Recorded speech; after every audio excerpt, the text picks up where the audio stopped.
Alrighty guys, I finally got these off. These things were a pain in the ass to get off, but they're off.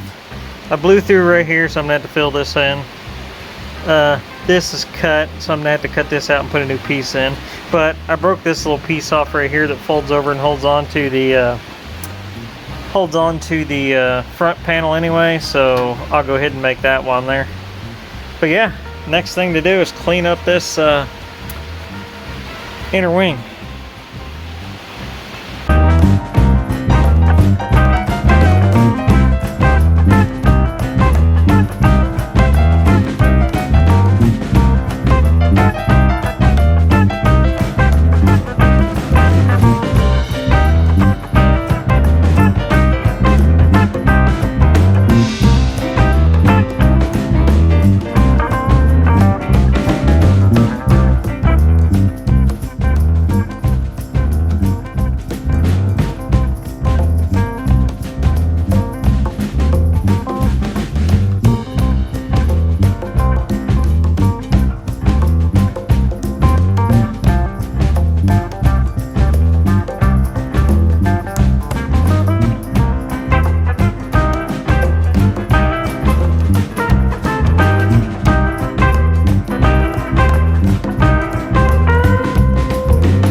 Well guys, I got my first panel in. Am I happy with it? Yeah, for my very first time ever building a custom panel, I like it pretty good. Hopefully it'll weld up decent. I'm not a good welder at all, so we'll see how it goes. But yeah, that's probably about all I'm gonna do for the night. I'm probably gonna put a couple more tacks in this thing and then call it. So if I don't talk to you then, like, subscribe, appreciate it, and talk to y'all later.